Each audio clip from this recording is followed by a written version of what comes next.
आज हम लोग आपकी कक्षा 12 में पहला ही पाठ है राष्ट्र का स्वरूप और इसके लेखक हैं वासुदेव शरण अग्रवाल। आज हम लोग इस पाठ के इस गद्यांश पर आधारित जो कि आपको सामने दिखाई दे रहा है, इस गद्यांश पर आधारित आपकी बोर्ड की परीक्षा में पूछे जाने वाले संभावित प्रश्नों को हल करना सीखेंगे। लेकिन इस गद्यांश पर आधारित प्रश्नों को हल करना सीखने से पहले कुछ ज़रूरी बातें हैं।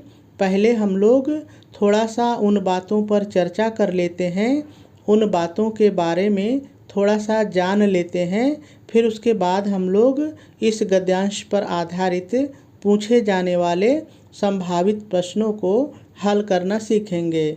ठीक है, तो देखिए आपके बोर्ड के पेपर में इसी तरह से दो अलग अलग पाठ से दो गद्यांश दिए रहेंगे और उन दोनों गद्यांशों में से कोई एक जो भी आपको सरल लगे, कोई एक आपको हल करना होता है।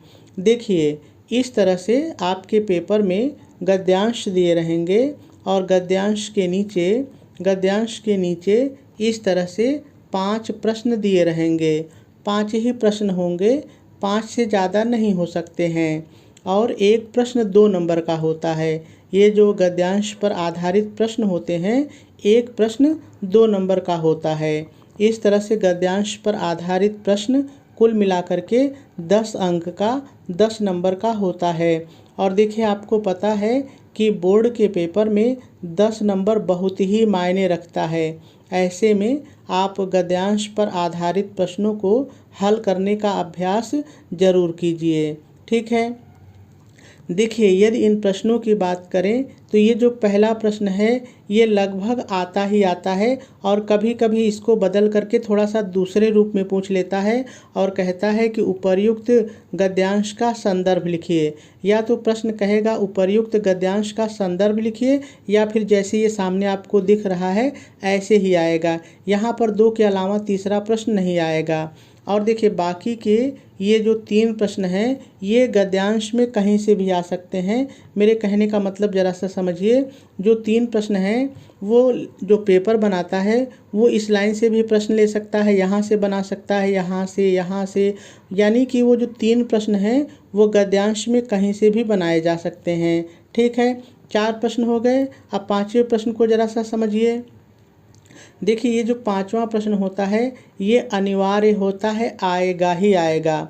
देखिए पाठ कोई भी हो सकता है, किसी भी पाठ का गद्यांश हो सकता है, लेकिन उसके रेखांकित अंश की व्याख्या आपको करनी ही पड़ेगी। ठीक है, और देखिए सबसे अच्छी बात ये है कि इन सभी प्रश्नों का उत्तर आपको गद्यांश में ही मिल जाता है, कहीं भी बाहर भटकने की आवश्यकता नहीं होती है। बस गद्यांश को आप यदि 2 बार ध्यान से पढ़ेंगे तो लगभग सभी उत्तर आप लिख लेंगे। देखिए मैं बार बार आपसे कहता हूँ कि ये प्रश्न समझना ज़रूरी है। जिसने इस प्रश्न को समझ लिया वो सभी के उत्तर लिख लेगा, कहीं कोई दिक्कत नहीं होगी। ठीक है, तो चलिए सबसे पहले हम लोग इस प्रश्न को ही समझ लेते हैं, फिर बाकी एक एक प्रश्न पढ़ेंगे और इन प्रश्नों का उत्तर लिखना सीखेंगे।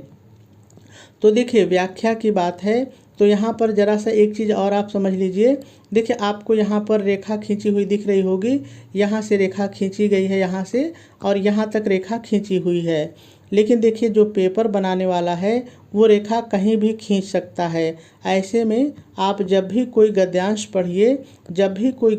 पढ़िए तो पूरे गद्यांश की व्याख्या को जाने रहिए और पेपर में जहाँ भी रेखा खींची रहे उसकी आप व्याख्या कर दीजिए। ठीक है, तो चलिए हम लोग पूरे गद्यांश की व्याख्या को समझते हैं और फिर उसके बाद इसको लिखना सीखेंगे। देखिए इस गद्यांश में लेखक वासुदेव शरण अग्रवाल जी ने राष्ट्र के स्वरूप का निर्माण करने वाले तीसरे महत्वपूर्ण अंग संस्कृति के महत्व का वर्णन किया है। साथ ही साथ लेखक ने इस गद्यांश में ये भी बताया है कि हमारी संस्कृति का जन्म कहाँ पर हुआ है, हमारी संस्कृति का भंडार कौन है, हमें हमारी संस्कृति से परिचित कौन कराता है।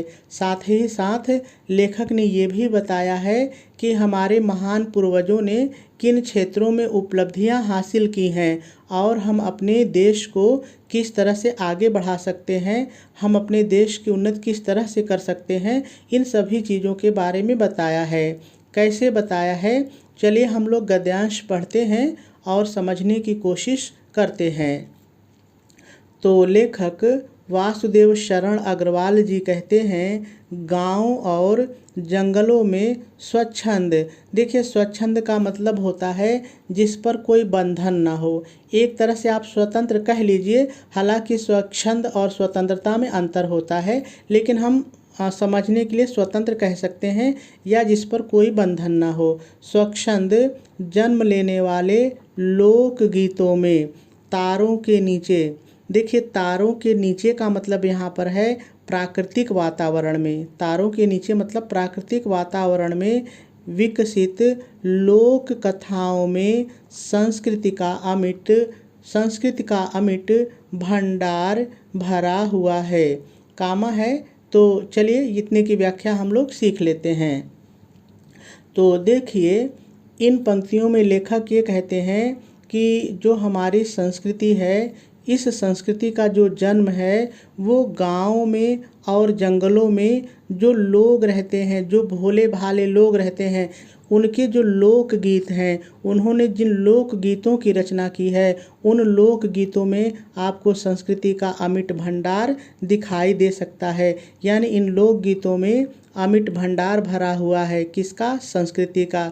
अब दूसरी चीज़ क्या कहते हैं कि आगे फिर कहते हैं कि यदि आपको संस्कृति का भंडार देखना है तो तारों के नीचे, यानी प्राकृतिक वातावरण में विकसित जो लोक कथाएं हैं, जो लोग गांव में रहते हैं, जो जंगलों में लोग रहते हैं, इनकी जो लोक कथाएं हैं, इन्होंने जिन कहानियों की रचना की है, वो कहानी रामायण की हो सकती है, महाभारत की हो सकती है, आल्हा उदल की हो सकती है, किसी की कहानी। तो इन कथाओं में भी हमें हमारी संस्कृति का अमिट भंडार दिखाई देता है। ठीक है, चलिए आगे देखते हैं। अब आगे कहते हैं, जहाँ से आनंद की भरपूर मात्रा प्राप्त हो सकती है। कहाँ से, तो ये जो गांव और जंगलों में रहने वाले लोगों ने जिन लोकगीतों की रचना की है और प्राकृतिक वातावरण में जिन लोक कथाओं की रचना की है, यहाँ से आप आनंद की भरपूर मात्रा प्राप्त कर सकते हैं। उन गीतों को सुन करके, उन कहानियों को पढ़ करके आप आनंद की प्राप्ति कर सकते हैं। अब आगे लेखक क्या कहते हैं, आगे लेखक कहते हैं, राष्ट्रीय संस्कृति के परिचय काल में उन सब का स्वागत करने की आवश्यकता है। अब देखिए, यहाँ पर लेखक क्या कह रहे हैं कि जो हमारी राष्ट्रीय संस्कृति है, हमारी जो देश की संस्कृति है, ये लोग भूलते जा रहे हैं, लोग इनको भुला दे रहे हैं। ऐसे में इन संस्कृतियों से परिचय कराने की आवश्यकता है, सबको परिचित कराएं और सभी लोग हमारी जो संस्कृति है उसका स्वागत करें, उसका सम्मान करें, इस चीज़ की आवश्यकता है। बात को समझिए जरा सा। देखिए, लेखक कह रहे हैं कि राष्ट्रीय संस्कृति के परिचय काल में, यानी कि ये जो लोकगीत हैं, ये जो कथाएं हैं, ये जो हमारी संस्कृति के बारे में हमें बताते हैं, ये हमें हमारी संस्कृति से परिचित कराते हैं। तो कहते हैं इनसे परिचय होने की आवश्यकता है और इन सभी चीज़ों का, ये जो हमारी संस्कृतियों से को बताते हैं, इन सभी का सम्मान करने की आवश्यकता है। क्यों? क्योंकि हम अपनी संस्कृति को भुलाते जा रहे हैं। अब आगे लेखक क्या कहते हैं, अब आगे कहते हैं, पूर्वजों ने चरित्र और धर्म। अब देखिए, यहाँ से रेखा खींची गई है, इसी की व्याख्या आपको लिखनी भी है। तो पूर्वजों ने चरित्र और धर्म, विज्ञान, साहित्य, कला और संस्कृति के क्षेत्र में जो कुछ भी पराक्रम, देखिए पराक्रम का मतलब उपलब्धियाँ हासिल की हैं। पराक्रम क्या है, मतलब जो कुछ भी उपलब्धियाँ हासिल की हैं, उस सारे विस्तार को हम गौरव के साथ धारण करते हैं। देखिए, बात को समझिए। यहाँ पर देखिए ये शब्द बहुत ही चमत्कारी है, धर्म विज्ञान एक साथ जुड़ा हुआ है। यानी हमने धर्मों का, हमारे पूर्वजों ने धर्मों का आविष्कार किया है, लेकिन हमारे धर्मों में विज्ञान का भी समावेश है। हमारे जो धर्म है वो वैज्ञानिकता पर आधारित हैं। तो लेखक कहते क्या हैं, जरा सा समझिए कि हमारे पूर्वजों ने जो अच्छे चरित्र का निर्माण किया और अच्छे चरित्र का निर्माण करके हमको आदर्श, देखिए हम राम के चरित्र की बात करें, चाहे कृष्ण के चरित्र की बात करें, गांधी के चरित्र की बात करें, अंबेडकर के चरित्र, किसी के चरित्र की बात करें, तो जो हमारे महान पूर्वजों ने हमको चरित्र सिखाया है और जो हमारे पूर्वजों ने धर्म को, विज्ञान आधारित धर्म का आविष्कार किया है, जिन साहित्यों की, कलाओं और संस्कृतियों की जो कुछ भी उन्होंने उपलब्धियां हासिल की हैं, हम उसको स्वाभिमान के साथ धारण करते हैं। यानी हम उसको ग्रहण करते हैं, हम अपनी संस्कृति को भूलते नहीं हैं, भुलाते नहीं, हम अपनी कला को नहीं भूल रहे हैं, हम अपने साहित्य को नहीं भूल रहे हैं, बल्कि स्वाभिमान के साथ उसको हम धारण करते हैं।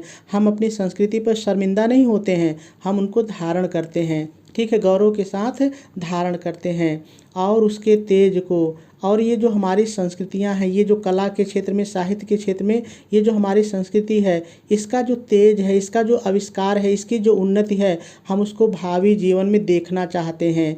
तो देखिए आप अपनी संस्कृति को भावी जीवन में कैसे देखेंगे, तो देखिए जैसे हमारे माता पिता ने संस्कृति को हमारे अंदर देखा, अब हमारे बाद जो पीढ़ी आएगी अगर वो हमारी संस्कृति को स्वीकार करती है, उसको धारण करती है, तभी तो हम देख पाएंगे कि हाँ हमारी संस्कृति आगे जा रही है। तो इस पे कहने का मतलब है कि जो आने वाले लोग हैं वो हमारी संस्कृति का अनुसरण करें, उस पर चलें, तभी हम अपनी संस्कृति को भविष्य में देख सकते हैं।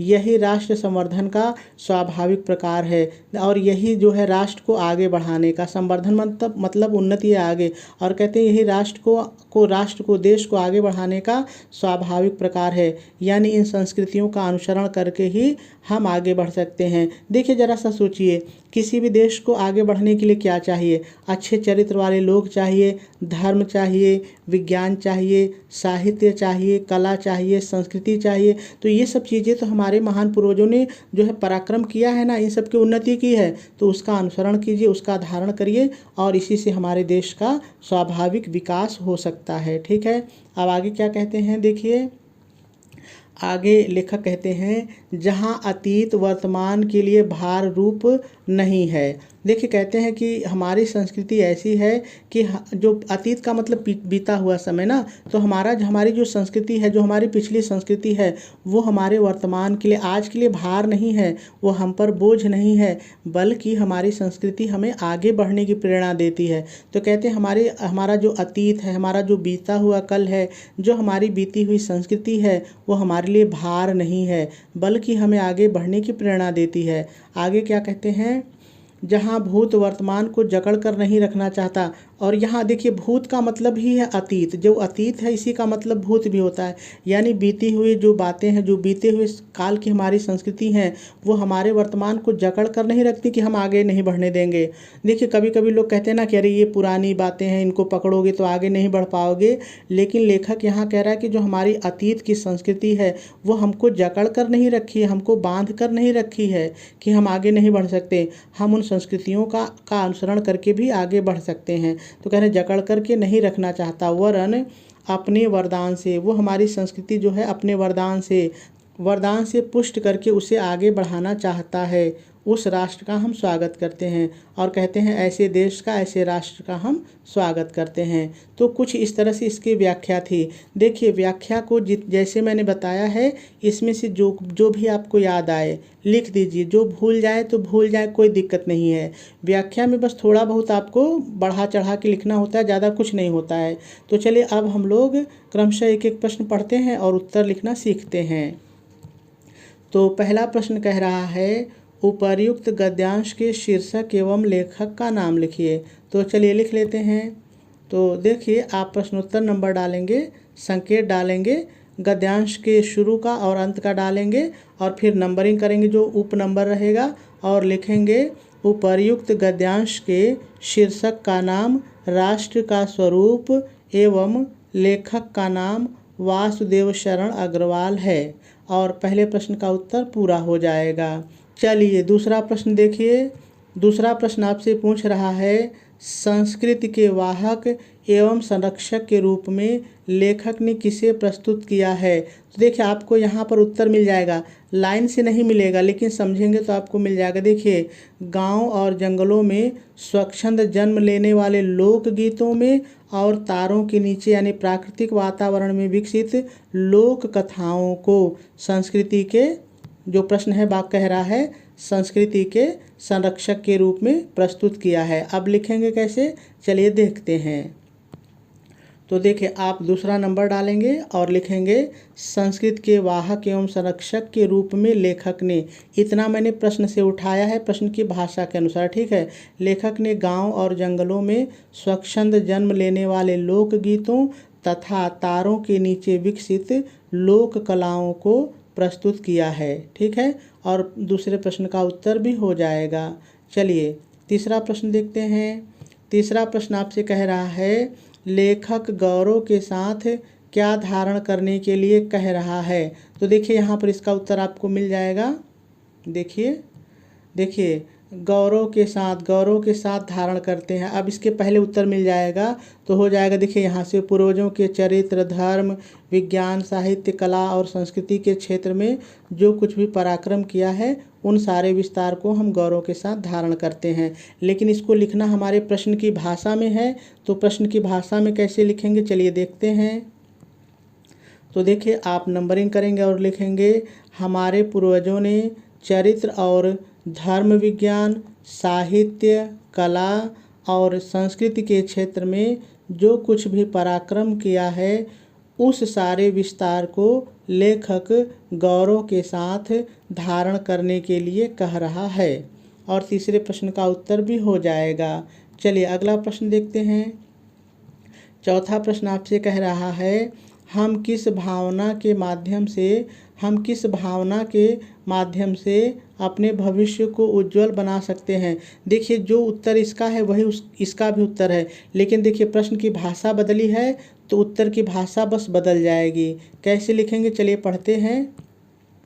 तो देखिए आप लिखेंगे, हमारे महान पूर्वजों ने चरित्र, धर्म, विज्ञान, साहित्य, कला और संस्कृत के क्षेत्र में जो कुछ भी पराक्रम किया है उन सारे विस्तार के प्रति गौरवपूर्ण भावना रखते हुए उनका अनुसरण करके भविष्य को उज्जवल बना सकते हैं। प्रश्न कह रहा था कि भविष्य को उज्जवल कैसे बना सकते हैं, तो देखिए वही चीज़ चरित्र, धर्म, विज्ञान इन सब का अनुकरण करके, और वही चीज़ यहाँ पर भी था। देखिए यहाँ पर भी देखिए चरित्र, धर्म, विज्ञान, तो केवल भाषा का अंतर था तो हमने भाषा के अंतर को बदल दिया, ठीक है। अगला प्रश्न देखते हैं।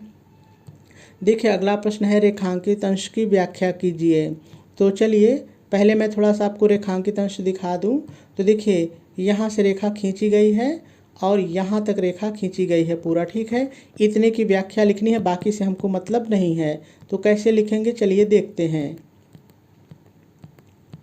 देखिए आप हेडिंग डालेंगे, नंबरिंग करेंगे और हेडिंग डालेंगे रेखांकित अंश की व्याख्या, और डैश डाल करके लिखेंगे, प्रस्तुत रेखांकित अंश में लेखक वासुदेव शरण अग्रवाल जी कहते हैं कि हमारे महान पूर्वजों ने चरित्र, धर्म, विज्ञान, साहित्य, कला और संस्कृति के क्षेत्र में जो भी उपलब्धियां प्राप्त की हैं उन सभी उपलब्धियों को हम स्वाभिमान के साथ धारण करते हैं और इन सभी उपलब्धियों को